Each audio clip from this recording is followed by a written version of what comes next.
today's video guys, magbaba tayo ng bakal sa customer. Tanggalin natin yung poste na yan. Dahil dito pabor sa right side yung baba natin. Bali apat na poste yan guys. Pangalawa yan ang poste. Kailangan matanggal natin yan para may baba dito sa right side ang bakal natin.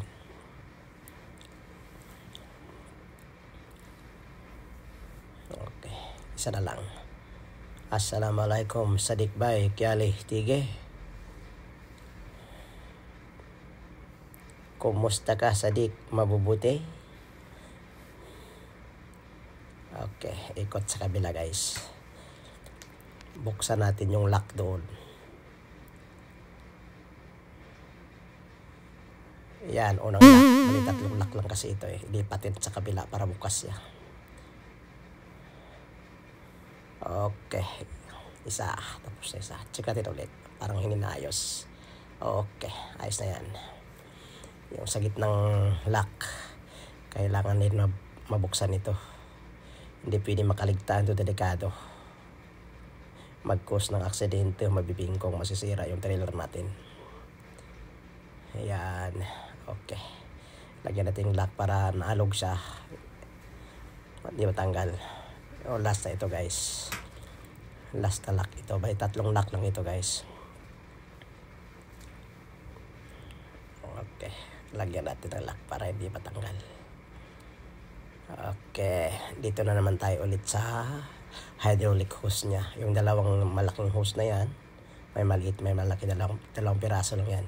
Kakabit natin dito sa papuntang trailer nya. Pasensya na guys dahil sariling sikap lang ito, wala tayong video man. Kakabit natin yung unang malaki. Yung malaki una, tapos yung maliit. Okay. Antabayan sa saglit guys dahil kakabit natin ulit ito muna.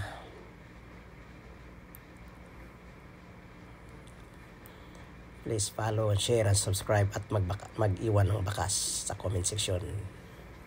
Salamat guys sa suporta. Pasensya na guys, wala tayong cameraman. Sariling sikap lang ito.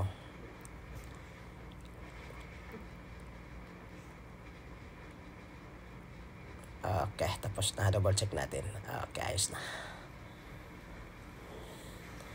Baba tayo sa truck guys para check natin ulit yung ginawa nating pagbukas sa mga lock nya, sa lock ng trailer dahil mamaya makaligtaan, may nakaligtaan, mahirap na. Lagi nating i-double check para iwas aksidente. Mahirap na, madamage yung trailer natin. Okay, ayos na. Ikutin natin talaga guys bago mag-umpisang magdam. Mahirap na, mabigat ito eh. 27 tons ito. Okay, ayos na lahat. Nakalock na lahat. Sa dulo. Check natin sa dulo.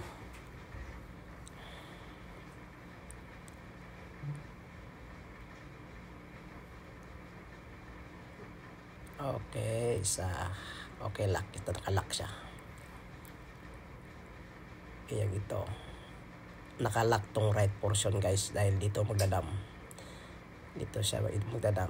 Okay, ikot tayo sa kabila guys para akyat sa truck. Paganahin na natin yung switch ng PTO.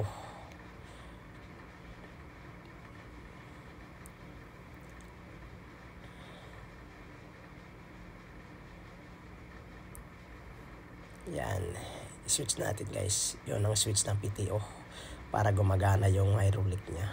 Yung tromba yung pangalan sa baba nito. Yung nagtutulak ng hydraulic para idadam niya. Ayan. Ikot sa kabila guys para maipakita ko sa inyo kung paano magbaba, paano siya magdadam.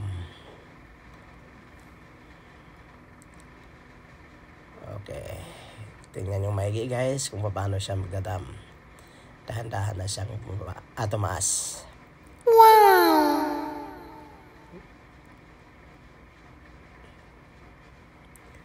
Please follow, subscribe, and mag-iwan ng bakas sa comment section.